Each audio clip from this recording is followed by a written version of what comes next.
Welcome to Pretty Lies and Alibis. Let's seek the truth and travel the long road to justice together. What you know, Alibis. Welcome to another episode of Pretty Lies and Alibis. I'm Gigi. We are going to do a Lori Vallow crash course because I put out a video earlier today. I've had a lot of emails, inboxes everywhere you can imagine saying, hey, I want to cover this case or I want to follow this case after Murdaugh. We had a lot of first timers on Murdaugh who are hooked now at the whole process.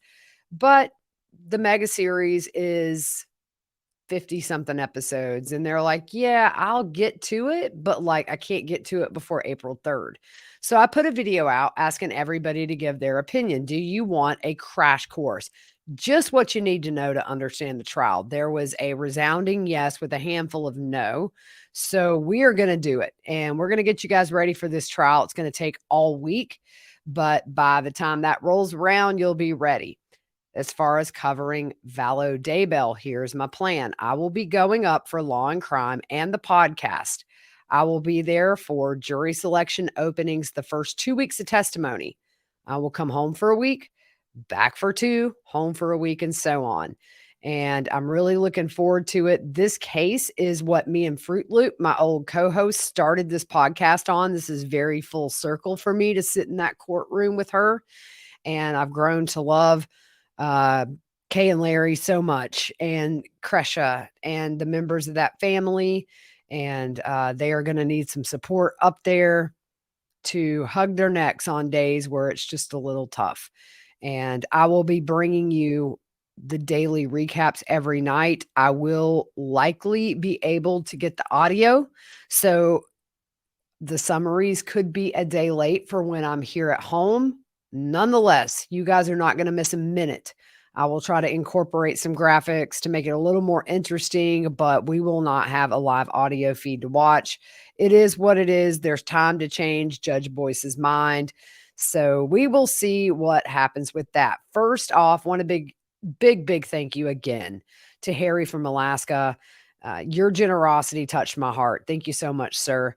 Also, big thank you to Brady, Emily, Dorinda, Neathal, I think it's a cool name, and Carolyn. Music fact of the day, Leonard Skinner. You know, when the plane took off from Greenville after they finished their show, that was the night the plane crashed.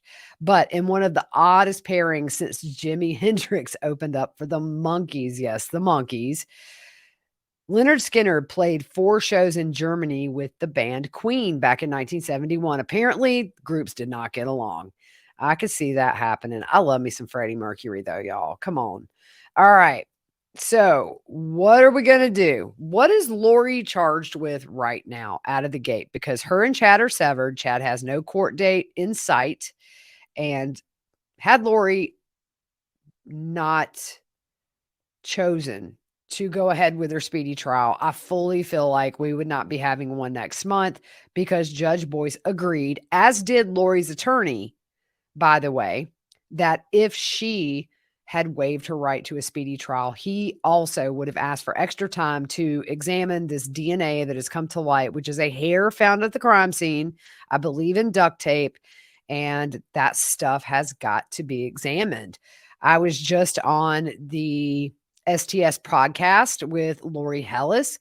Her theory is that that could be thrown out at Lori's trial and just not admitted because there's not enough evidence for them or enough time for them to look through it, have it tested if they wanted, etc. But what's Lori charged with? Well, a lot.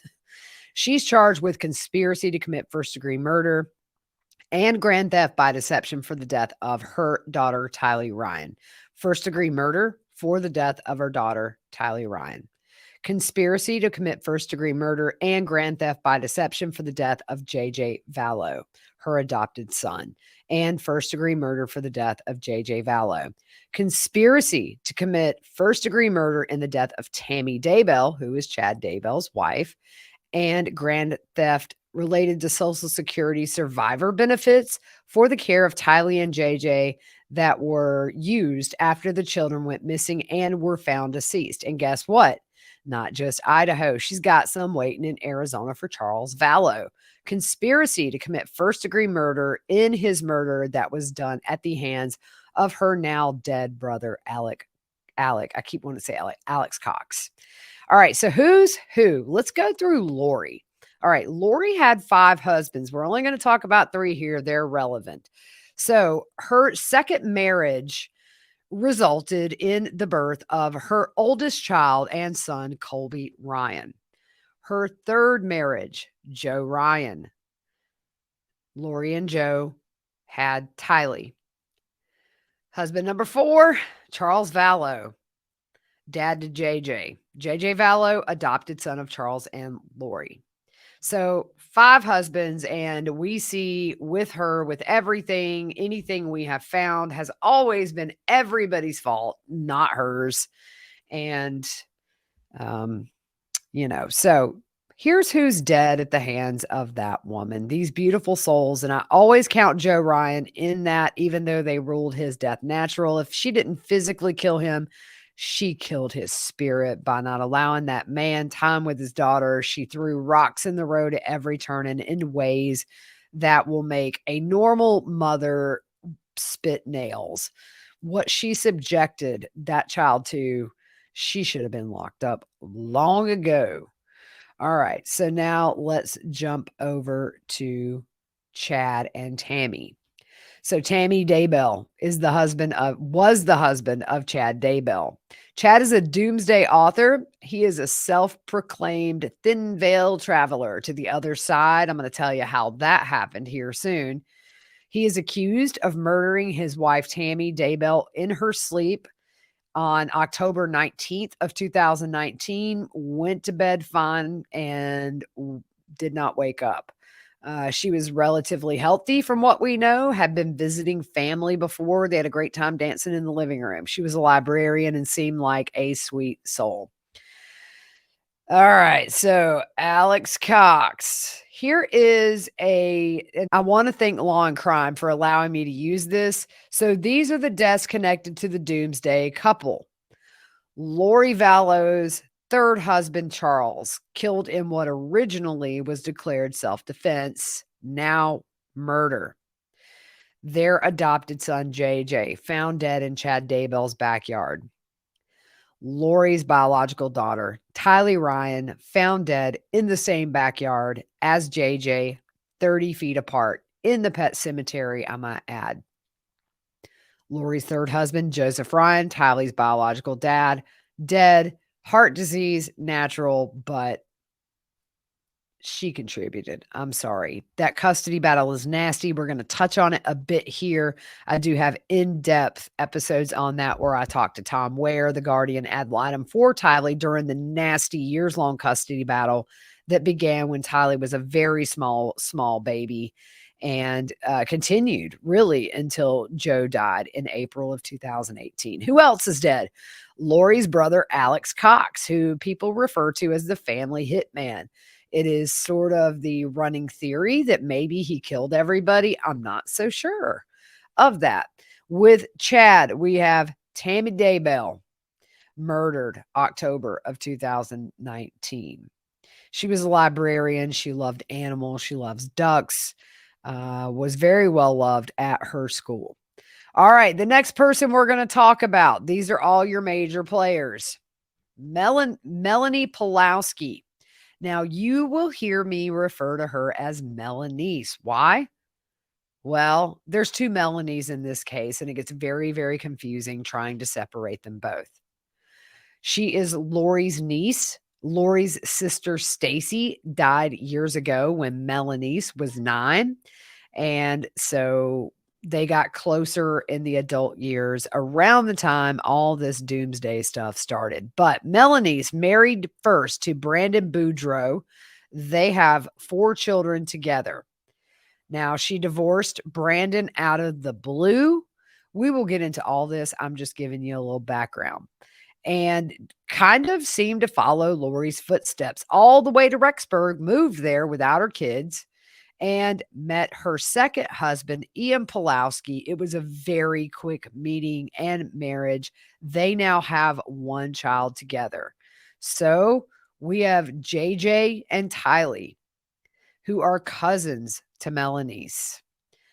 Lori Vallow, she is the aunt of Melanie's. Alex Cox, the uncle.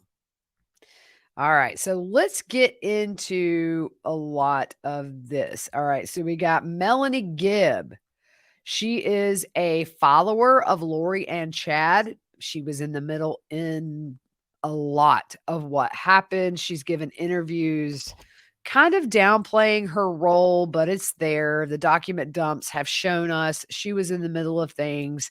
I do not believe she had anything at all to do with the murder of the children and was really considered to be Lori's BFF. Zulima, she was the controller of the elements. So if you tick her off, she might call up an earthquake and have the earth swallow you, or she might set a fire around you. She controlled the elements. She was definitely in this group. And before the group, she was a professional cuddler, y'all. You could pay her and she'd cuddle up with you. No, thank you. She was the wife of Alex Cox for 13 days before he was found dead by her son on the bathroom floor. Coincidence? You'll never convince me of it. It was the day after Tammy Daybell's body was exhumed. And guess what? They realize it's all coming together for law enforcement. Our goose might be cooked. So let's talk about, how did Chad get his gifts to be able to have one foot in the mortal world and one foot in the afterworld? We have to go back to 1985. When he was 17, he went cliff jumping and hit his head. He said he felt a pop in his head, thinking, oh goodness, I've broken my neck. He said his body sunk deeper, but his spirit got stuck on something. So his body's floating back. Spirit's like, yo, I'm here. As his body resurfaced, his spirit popped back in his body. And after that day, he said he was a changed person. He devoured church related books, scriptures, and the works of several authors, some of which were deemed to be controversial in the LDS faith. He said he had a strong impression he would need this information later in life. And he said when he hit the water, he thinks his personal veil was torn open and did not seal properly. So he became receptive to sensing spirits, feeling promptings and impressions. He said this helped him still steer clear of people and situations that may have led him into trouble. Clearly, the spirits did not say, you're going to meet a blonde girl. Run. Run, buddy, like Forrest Gump, run. But he would see glimpses of his future. So he married Tammy Douglas Daybell in 1990. 1991, Lori graduates high school and marries her first husband. Honeymoon didn't last long. They filed for divorce not too long after marrying. They were still teenagers. A year later in 1992, Chad graduates from BYU. Lori moves from Rialto, California to Austin, Texas to begin cosmetology school. The next year, 1993, Chad has his second death experience in La Jolla, California after being hit by a wave. He said when this happened, his spirit visited his deceased grandfather who showed him future events. This caused the veil that separated in the first fall of 95 to completely just bust wide open. The veil apparently separates the mortal life from the spirit world. And these two falls caused that veil to stay partially open. And he felt he had a foot in both worlds. Now, on screen here, you can see the little boo-boo he got on his back from this second veil torn wide open incident. My kid and me, I've had bigger rashes on my back from like riding my skateboard down the hill. My shirt comes up as I'm falling. And yeah, so you big baby. All right. So 1995, Chad becomes the cemetery sexton in Springville, Utah. The same year, Lori marries again her second husband, who is the father of Colby Ryan. 1996, a year later, Lori's like, yeah, I'm done. Divorces her second husband. 1997, Chad hears a voice in the cemetery who says, It's time to write your book, Chad. So, a plot for An Errand for Emma, which was his book, comes to mind. Now, in 1998, Lori's sister, Stacy Cope, dies.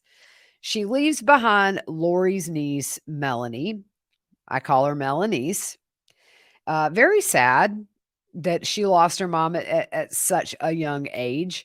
There were some custody battles between Melanice's mom and dad. Ultimately, she lived with her dad, lived with her grandparents a bit, I believe, but she becomes involved with this crew down the road. We will get there. In 2001, ironically, Chad gives an interview about being a cemetery sexton and says, sad times are always when you have to bury babies. That's always a poignant moment.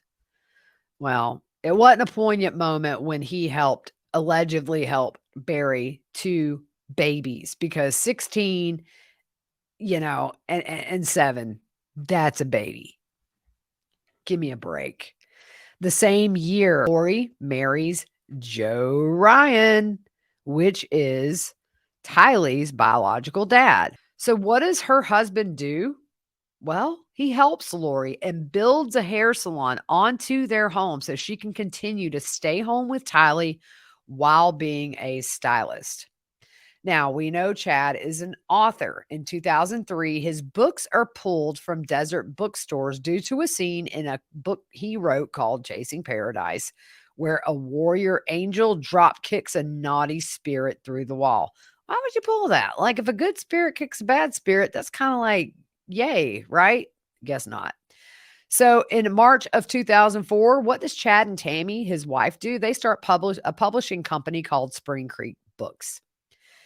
2004, Lori is kind of making some rounds. Not only is she on Wheel of Fortune, where she wins $17,500. By the way, I have that episode on my YouTube. I need to pull it up and tweet it out. The same year, Lori is in the Miss Texas pageant, Mrs. MRS, because she's married. She makes it to the semifinals, but not the final round. So in August of 2004, Joe Ryan files for divorce from Lori, and that began probably the nastiest custody battle I've ever read about or heard about that lasted until he was found dead in 2018. At the time of the divorce, they lived in a home worth over $700,000. Joe spent over $75,000 fighting for Tylee, basic visitation rights, holding Lori accountable when she wasn't living up to the court order, things like that. I mean, she fought him at every turn, y'all. I highly encourage when you have time to go back and listen to the custody battle episodes. It will blow your mind. And Tylee's guardian, ad litem, gave a lot of insight into what all the professionals were thinking during that time. I'll give you a spoiler alert. Lori was full of it, and she was using Tylee as a pawn. All right, March 2005, Lori files for bankruptcy. She claims to have almost $724,000 in debt. $99,000 of that was owed for taxes. She listed her credit card debt as $17,000 and says between 2003 and 2005 she only made $41,000. She claimed she needed at least $74,000 a year to care for Colby and Tylee. And at this point, Joe was paying her $1,500 a month in child support. Back then, that's a lot of money. Lots of money for one child, because here's the thing. According to Tom Ware, who I talked to and Fruit Loop talked to over the phone for hours at separate times, Joe never formally adopted Colby, even though Colby took Joe's last name. Reason being, just a spoiler, Lori accuses Joe Ryan of sexually molesting not only Tylee, but Colby. The Guardian ad litem said they never were given access to Colby to question him about the accusations. So if he were formally adopted by Joe, they would have to give access. He never saw anything to indicate it was more than a name change. So Lori moves to a property that costs $1,900 a month, and that divorce was final in May of 2005. So I think it's important. And the reason I'm doing the backstory before tomorrow, we really get into Lori and Chad interacting from the very beginning. There's a pattern here with Lori. And I think it's very important to understand how she operates as a mother, as a person. And so that's why today we're kind of doing a little bit of backstory, not all. Believe me, we would be here for days if I dove back into that series. So on February 24th, 2006, Lori marries husband number 4, Charles Vallow. He would be victim number 1 in Lori and Chad's and Alex's alleged killing spree, which was on July 11th, 2019. We're going to get into that murder later. So, August of 2006, Lori claims that Joe Ryan molested not only Tylee, but also Colby. Tylee is put through invasive exams, as you can imagine, when there is molestation on the table as an accusation. I will say this, the custody battle was so in depth, and you can listen to the Connecting the Dots series to get a breakdown of the hundreds of pages in this court order. She defied court order after court order. The court did not hold her feet to the fire. It'll make you sick, y'all, to read how she used Tylee as a pawn. So, regarding those molestation accusations, August 5th of 2007, Lori's brother, Alex Cox. Let's pull up Alex Cox's picture. What does he do? Well, they had an arrangement, Lori and Joe, that since things were tense in the divorce, that they would exchange Tylee at a place called the Kid Exchange, which is protected. It's a safe place for parents to drop their kids off so the kid is not exposed to nastiness that couples that can't get their crap together and do what's best for their kids have to actually pay to drop their kid off at these places just to make sure it's safe for everybody involved. After Joe does the exchange with Lori at the Kid Exchange, Joe signs out and walks to the parking lot. But Alex rises from the picnic table under a tree and approaches Joe wearing a baseball cap, sunglasses, a dark shirt, a vest, and dark pants. Alex says, "Do you remember me?" Joe says, "No, who are you?" Alex says, "You don't remember me? I'm Alex." Joe says, "What do you want?" Alex says, "We need to talk." At this point, Alex is approaching Joe.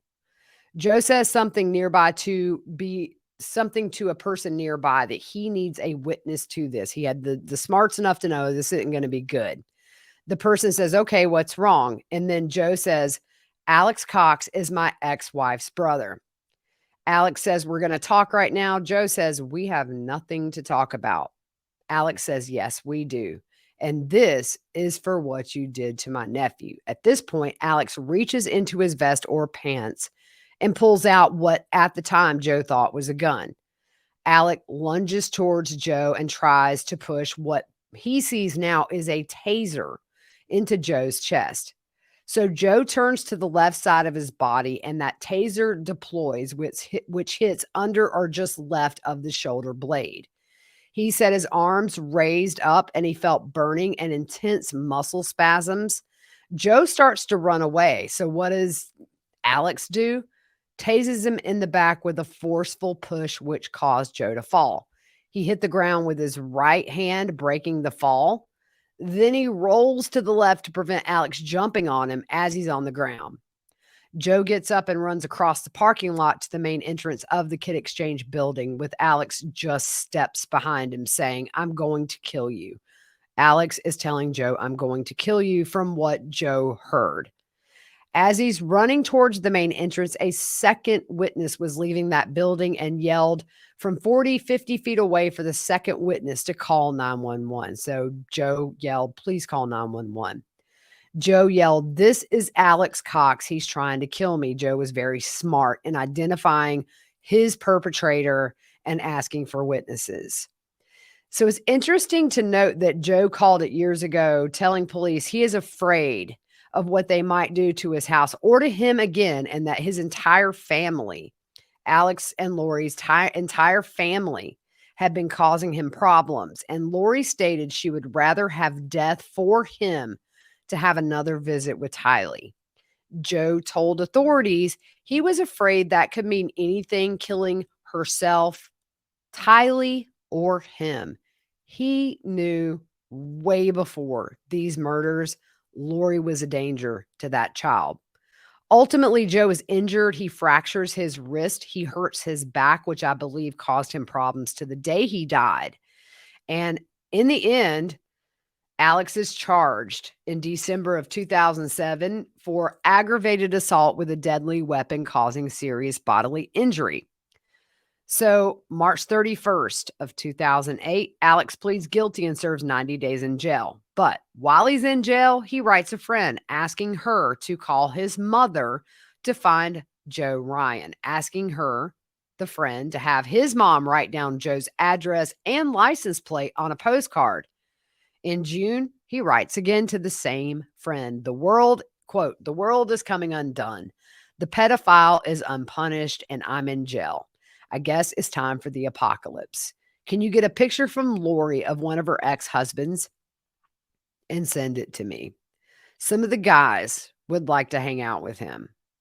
But in July of 2008, Alex is released from jail, and he actually jokes about the tasing incident in a stand-up routine. He was a wannabe stand-up artist and said something about, when you try to do the right thing and you think you're going to get a medal, but you get a felony.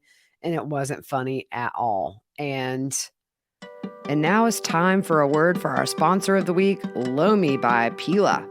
Look, I've never been able to compost before. It's always too complicated, too much work, and it's too stinky. Then I got a Lomi. Lomi allows me to turn my food scraps into dirt with the push of a button. It's a countertop electric composter that turns scraps into dirt in under 4 hours.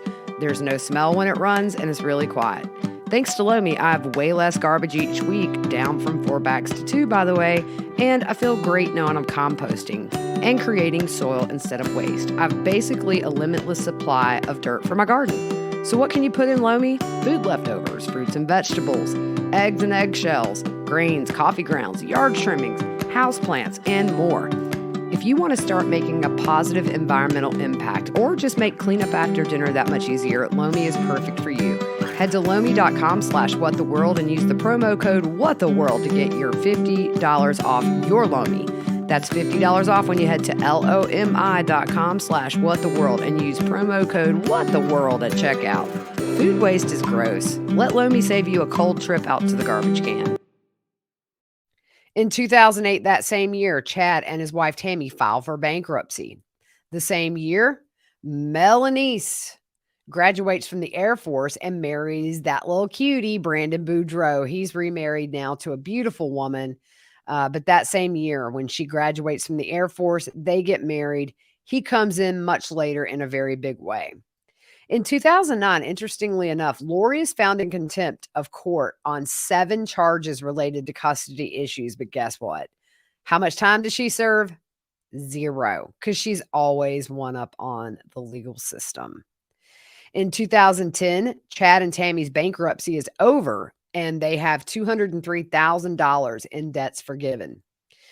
In 2011, Lori establishes her iCloud account, which will come into play later after the children go missing.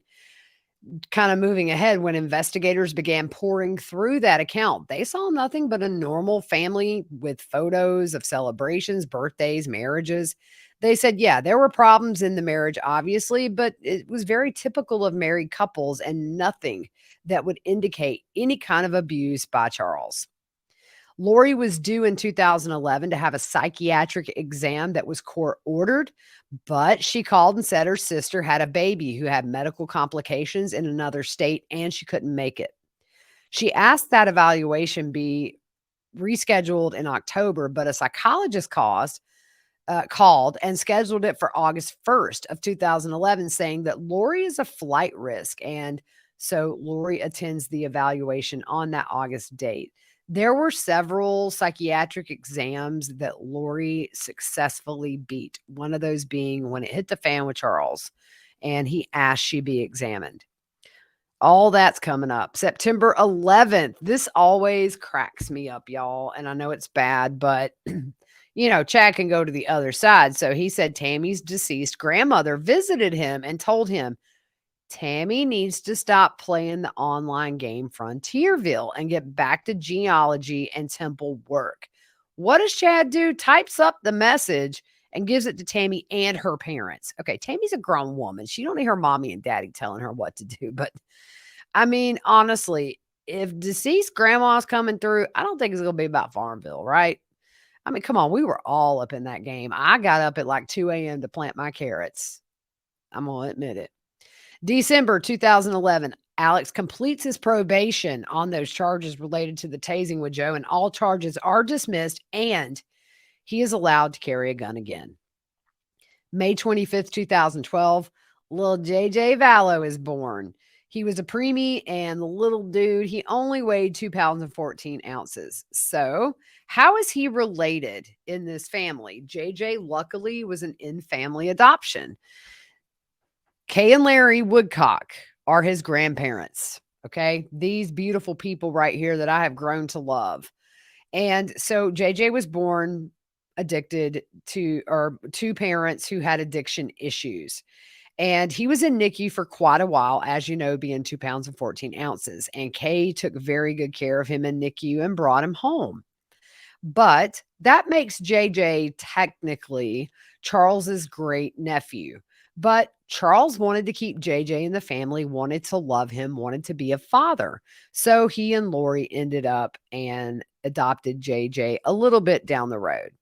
So also in May, Chad began publishing non-Mormon doctrine stories. 2013, Lori and Charles begin the adoption paperwork for JJ. He goes to live with them when he is around 9 months old. So sometime in 2014, Chad meets Julie Rowe on the A Voice of Warning message board. Now, for those of you who don't know what a Voice of Warning is, it is a group of like-minded people who think the end times are coming. They do all the prepping and that kind of thing. And it's based around religion, but I don't know that I call it LDS. I'm not one of these people who is going to sit here and bash any religion except for the religion of Chad Daybell, because it's all hogwash, right? Hop in my portal. We'll go travel. Why ain't he portaled out of that cell yet? Questions I want to know. But Chad published her book, Julie Rowe's book, around 2004, and it was about near-death experiences that she had. And Julie became close with Chad and Tammy and was a regular visitor in their home in Rexburg for around 3 years. Julie said when they started working together, they talked on the phone almost daily, and they would talk about and compare their visions and what they saw happen in the future. I said this on STS, but these people needed to be like Stevie Nicks and keep their visions to themselves, y'all. Because, yeah. She said Chad had once told her about an out-of-body experience he had. He said, quote, his spirit came out of his body. His kids were there. His wife was there to witness it. And it was complete. He was completely outside of his body in his house for a few minutes, and then he got back in. After that experience, I started to notice some changes in him. He started talking to me about past lives. There were witnesses to it, according to Chad, and he was, y'all, okay, I'm going to tell you right now, Chad's obsessed with Harry Potter. I have figured this out because he said he felt like Harry Potter back when Tammy was alive, and he felt like, the Harry Potter's under the stairs and all that. He's ruined it for me, y'all. I'm going to tell you right now. But I think some of the things that he's written about is very Harry Potter. And you ain't no Dumbledore, dude. You a dumb. So after that experience, she noticed something's changed in him. So in June 12th, 2014, in an email to Joe Ryan, at this point, Lori is married to Charles. Lori says they are moving to Hawaii after Charles got a job there. She said she would be gone. Her and Tyler would be gone from Arizona by August 1st, 2014. And she wanted to talk about how to handle that move regarding Tyler. This surprises me. I don't know that Lori really wanted Tyler to go because there were two options from Lori. Number one, for Tyler to move to Hawaii and visit Joe, or Tylee stay in Arizona with Joe and come visit them in Hawaii. She certainly at that point wasn't fighting for Tylee to be with her 24/7. Tylee was, I believe, in high school at this point, and maybe they were having their issues. But that surprised me that she gave Joe the option of having Tylee. Joe responded that Charles should move to Hawaii and Lori and Tylee stay in Texas and visit with Charles. I believe at that time Joe Ryan was in Texas. Eventually, he moves to Arizona to be closer to Tylee, and that's where he died. He told her he did not agree to the move and she would need a court order, which is very standard when a parent is going to move out of state. July 25th, 2014, JJ is officially adopted by Charles and Lori. August of 2014, Chad's mom rents a cabin in Island Park, Idaho for a family get together. And Chad said he was at a gas station in St. Anthony, of all places. It's about 15 minutes from Rexburg, where they ended up and settled. And as he's filling his van with gas, he looked south over the valley and a voice says, "You will live here soon." And after the vacation, Chad went to the temple in Provo to get confirmation. He said he did, but he was left in dark about the timing. So at the end of 2014 to the beginning of 2015, Charles, Lori, Tylee, JJ, and Colby moved to Kauai. Lori was obsessed with Hawaii, clearly. She got married there several times. December 8th, 2014, Charles and Lori register a mobile juice bar called Juice Island Hawaii LLC. Lori worked at the church, get this, y'all, as a youth leader. She met April Raymond, who had also been divorced, and they bonded over the fact that they were divorced. They had been divorced. April told Dateline after all this came to light, Lori was really fun to be around. She was positive. She was full of energy, full of life, and she enveloped her and April's boys very quickly into her life. So you love bomb. Lori's a love bomber. She makes you feel so good about yourself that you can't help but want to be around her. That's a very manipulative tactic to me. Another friend who anonymously spoke to Justin Lum from Fox 10 Phoenix, Nate Eaton, Justin Lum, have been the OGs on this case. If you don't follow them across social media, please do. They taught us so much in those early days when only they really knew what was up. But another friend told Justin Lum she was 100% into the end times, meaning Lori, the end of the world. And she would tell me, nah, you got to start preparing for the end of the world. You got to start getting your stuff together. She would order stuff all the time, and she would tell me all these books she needed to read, including trying to give one of Chad's to her. Lori would say things to me like, "I'm never getting divorced again. I'm on my fourth husband." And then she would tell me, "You got to get rid of your husband. We'll just go off and do our own thing." She also told this woman, as she told several other people, including Annie Cushing, who is the niece of Tylee, the aunt of Tylee and the sister of Joe Ryan, it's going to be the end of the world and we should all just drive off a cliff and kill us and our kids and die at the same time. I'm going to tell you what, I ain't never had a thought close to that. If anything like that happened, it would be because I'm a moron and I was distracted and went off the cliff. I mean, you see early on, her thoughts were just already kind of focusing in on this doomsday thing. Another friend who wanted to remain anonymous told Justin Lum from Fox 10 Phoenix she watched as Lori became obsessed with Chad's books. So February of 2015, Chad has another vision about moving to Rexburg. He said, "I was walking down a path and I came to a fork in the path. As I looked down the right fork, I saw in the distance a glorious city with a temple in the center of it. A voice said, 'Moving to Rexburg will be a tremendous blessing to your children and your grandchildren.'" Look, dude, if you're hearing voices, check in somewhere. Serious. I ain't never heard no voices talk to me. I glanced down the left fork and sensed it represented us not moving away, and that path was filled with many lost opportunities. After this vision, I reread my children's patriarchal blessings, and each one verified what I had seen. I was still waiting for the right time, even to mention it to my family, though. A couple of weeks later, we were eating dinner. Following the dinner, the words slipped out of my mouth.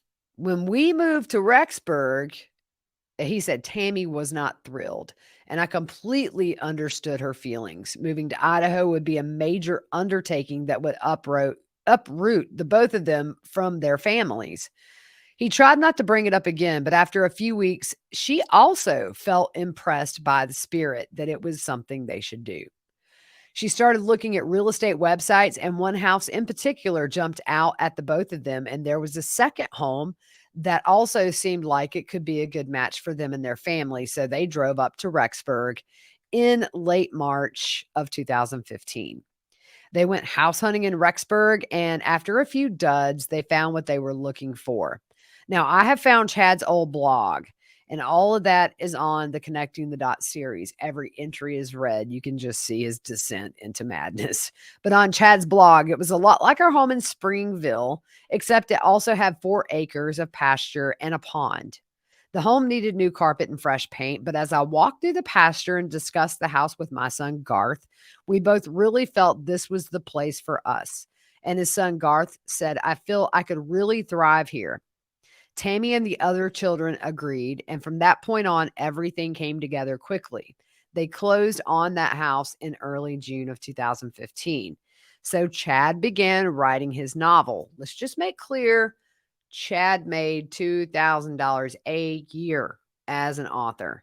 If you look at the older pictures, he's like in some random person's living room with like his khakis pulled up way high, and then he has like a plaid shirt checked in his buzzed hair. It's so easy to see the glow up, if you could call it that. Post Lori, where he's got like the fade haircut and he's wearing way too tight skinny jeans that you'd see on some 40-something-year-old dude in a bar trying to look cool. Really, that's what it looked like to me. So Lori told Melanie Gibb in 2019, it was during those years right there of 2014 and 2015 that Tylee had turned into a zombie. So in 2014, 2015, she's already pegging Tylee as a zombie. Probably what she's seeing is a typical teenager who has a mom that's really super weird and probably doesn't want a lot to do with the lady, or is just a typical teenager and fights shit every turn sometimes. At some point in 2015, Colby decides to move back to Arizona from Hawaii to do his own thing. July of 2015, Chad launches his blog, cdaybell.com, and he posts a lot of stupid stuff. I'm not even going to get into it. Now, on body cam footage from 2019, when Charles is very worried about Lori for the first time, he tells officers that Lori became obsessed with her new religious beliefs around 2015 to 2016. September 24th, 2016, Lori posts a happy birthday message to Tylee on Instagram. Happy birthday to my little girl who is all grown up. Your mommy loves you so much. And there was a bunch of heart emojis. And then on December 28th, 2016, one of the mobile juice bars started by Lori and Charles is dissolved by Lori, and the other 2 are dissolved in 2018. So late December 2016, early 2017, Lori, Charles, Tylee, and JJ moved back from Hawaii to Arizona. Also, in early 2017, Lori and her brother began listening to these podcasts. It's like Preparing a People. It's got Melanie Gibb, who's going to come in later. It's got Julie Rowe, who believes in past lives and that kind of thing, and started eating it up. On an episode of Dateline, Lori's friend from Hawaii, April Raymond, who I think is adorable, says she noticed a change in Lori and Charles's relationship. April said she thought Lori felt superior religiously to Charles and that he was not on her level spiritually. April said Lori wanted a partner who was on her level spiritually. That could be where this all kind of starts, because it really starts getting heavy that next year in 2018 towards the end. 2017, Chad and Melanie Gibb meet in Ogden, Utah. Melanie Gibb was co-host on podcasts with Lori and her boyfriend / husband at the time, whatever, David Warwick. Jason Mao, who's somebody who's kind of loosely related. I've never dove into his story, so I'm not going to cover him too hard on here. But Chad and Melanie Gibb met in Ogden, Utah, where Chad was giving a speech about his visions and his dreams. July 11th, 2017, 2 years to the day that Charles Vallow would be murdered at the hands of Alex Cox with the direction of Lori and Chad, I assume, allegedly. They are inquiring about a school in Arizona for JJ. It was an amazing school. It is for kids with various degrees of need.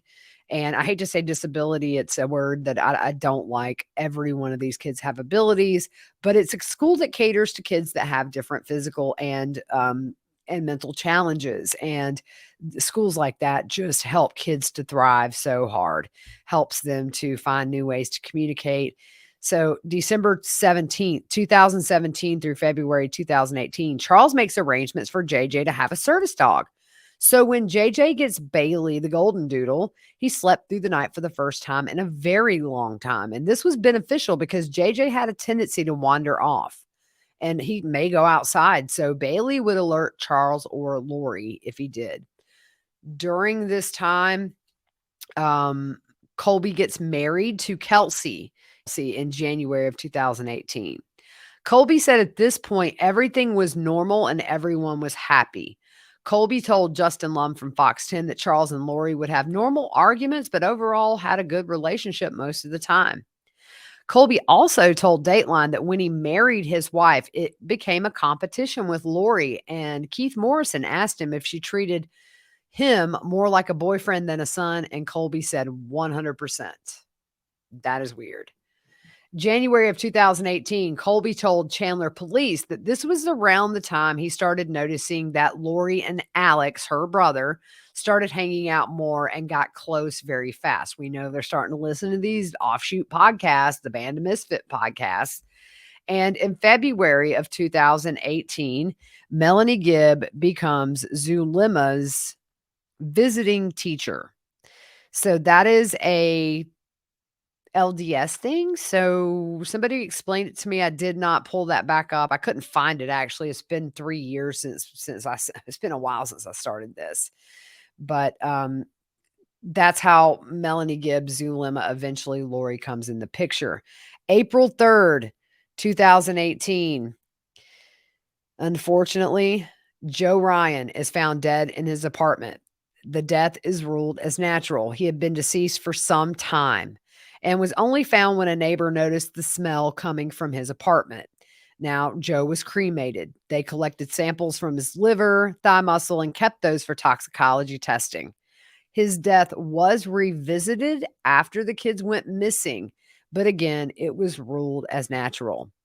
Here's what's crazy. Lori was still listed as his next of kin and was told 10 days later of his death. Lori did not notify his sister Annie or anyone in Joe's family of his death. It wasn't until a background check was done on Joe and they notified his brother. Annie Cushing, his sister, told KSL TV she learned about it 5 weeks later. An obituary posted by the Arizona Republic said, if you have information regarding this person, please call Legacy Funeral Home. That is sad. I know that Joe and his siblings were put in foster care as kids. And so, but they did reconnect some as adults. And I'm really glad they did because, she did get to meet Tylee a few times and see her. Lori told a family member after Joe's death that he was evil and God took care of him. She admitted to someone that she did get a life insurance payout from his death and said she was going to share it with Tylee. Yeah, right. Authorities released photos of Joe's apartment after his death. Each picture, y'all, on the shelves had Tylee in them. There was a double deadbolt on the door.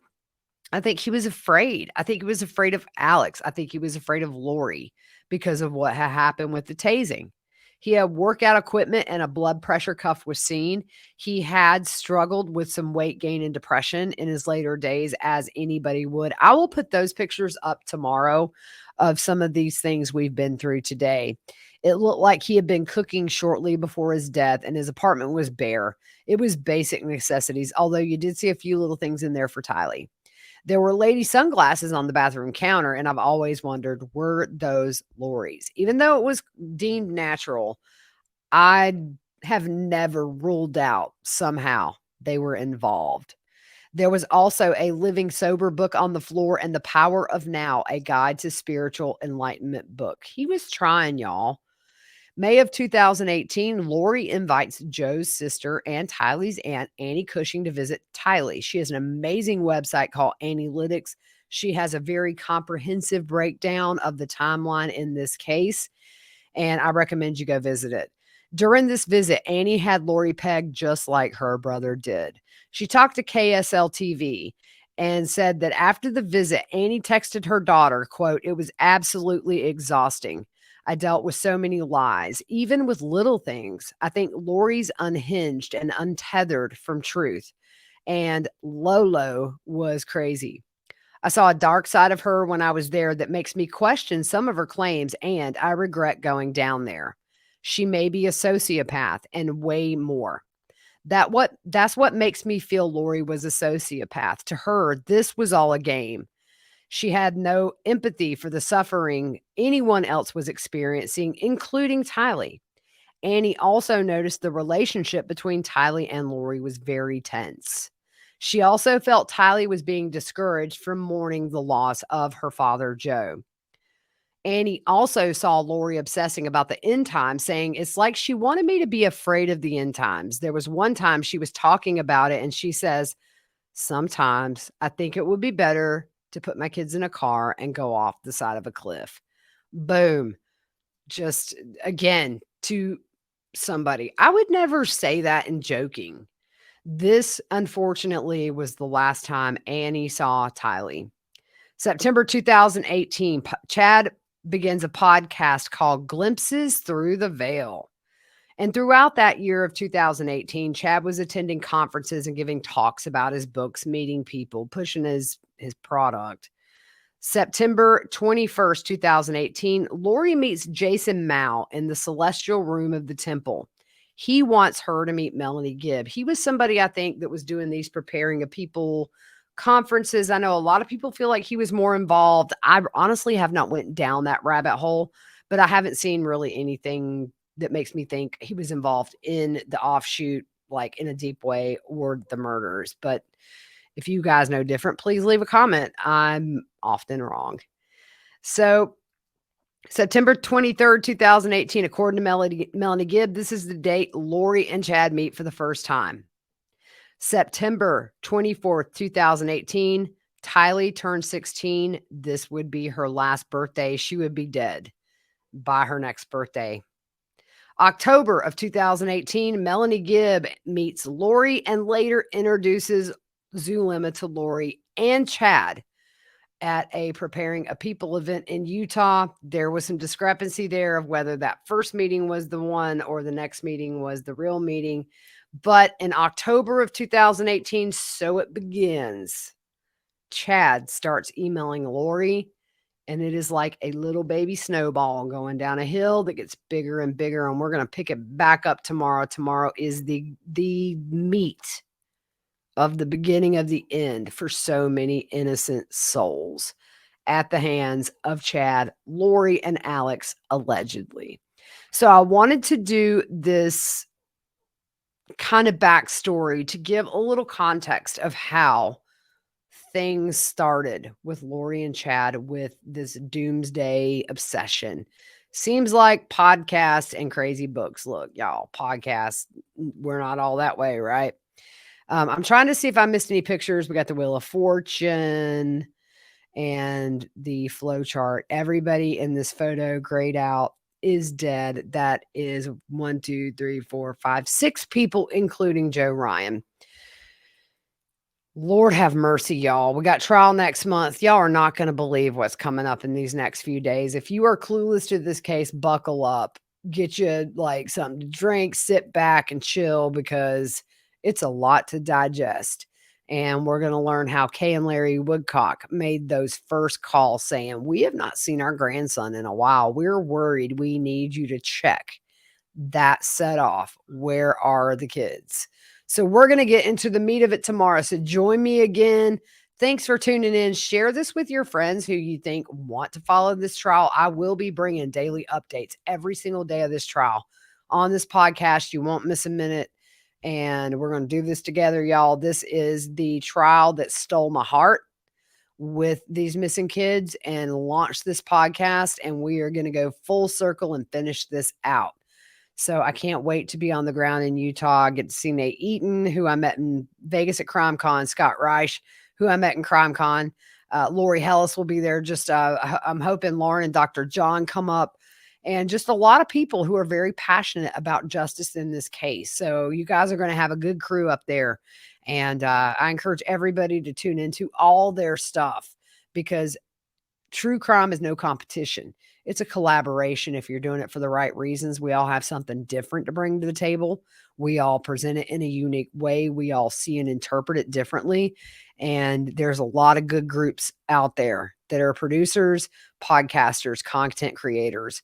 And I think you guys are going to get a very good picture of what happens up there. In the meantime, your girl's going to get this uploaded, go to bed, and start again in the morning. I got to weed through 898 pages from that mega series to pull the best parts, but we gonna do it, y'all. Have a good night.